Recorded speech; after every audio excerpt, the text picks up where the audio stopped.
안녕하세요. 출퇴근TV입니다. 오늘은 애플의 아이폰 매출 비중이 7년 만에 50% 아래로 무너졌는데 전체 매출이 작년보다 높아진 이유에 대해서 살펴봅니다. 아이폰 매출이 지난 2012년 이후 처음으로 애플 전체 매출의 절반 이하로 떨어졌습니다. 애플은 30일 현지 시간 회계연도 2분기 매출이 538억 달러로 집계됐다고 발표했습니다. 또한 영업이익은 115억 4,400달러를 기록했다고 밝혔습니다. 매출은 지난해 같은 기간에 532억 6,500달러에 비해 1% 증가의 눈길을 끌고 있습니다. 특히 6월 분기 매출로는 역대 최고 수준이라고 애플은 강조하고 있습니다. 아이폰의 매출 비중 감소에도 불구하고 애플이 매출을 작년보다 높일 수 있었던 이유는 서비스와 웨어러블 때문입니다. 앱스토어, 애플뮤직 등 서비스 매출은 역대 최고인 114억 6천 달러를 기록했습니다.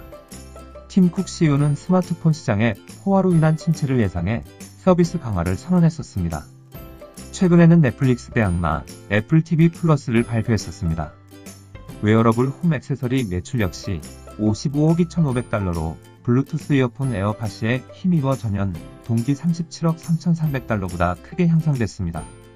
팀 쿡 CEO는 서비스와 웨어러블 홈 액세서리 매출을 합치면 포춘 50대 기업 수준에 해당한다라고 설명했습니다.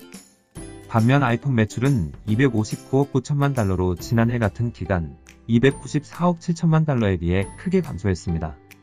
이번 2분기 전체 매출에서 아이폰이 차지하는 비중은 48% 수준으로 매출은 한화로 약 30조 6천억 원 정도입니다. 지난해 2분기 아이폰 매출은 약 34조 7천억 원이었던 것을 감안하면 4조의 매출 하락으로 아이폰의 판매량이 감소한 것을 알 수 있습니다. 아이폰은 한때 애플 전체 매출의 70% 가까이를 책임지던 핵심 상품이었습니다. 하지만 최근 들어 아이폰이 성장 한계에 달한 데다 애플이 서비스 쪽에 힘을 쏟으면서 매출 비중이 계속 감소해오고 있습니다. 특히 미국을 중심으로 프리미엄 스마트폰 시장이 침체되면서 아이폰 XS 맥스, XS, XR 등 신형 아이폰이 판매 부진을 겪고 있습니다. 애플은 전통적으로 12월 분기에 아이폰 매출 비중이 가장 높은 편입니다. 신제품을 매년 9월 말경에 내놓기 때문입니다. 특히 지난 2017년 12월 분기에는 아이폰 매출 비중이 69.7%에 이를 정도로 높았습니다. 하지만 이후 꾸준히 감소한 끝에 지난해 12월 분기에는 61.7%까지 떨어졌습니다. 올해 들어서 지난 3월 분기에도 53.5%까지 감소하면서 절반 밑으로 떨어질 수도 있다는 전망이 제기됐습니다. 결국 6월 분기 들어 아이폰 판매 감소와 서비스를 비롯한 다른 부문의 약진이 겹치면서 50% 선이 붕괴됐습니다. 아이폰 매출 비중이 50% 밑으로 떨어진 것은 2012년 이후 7년 만입니다.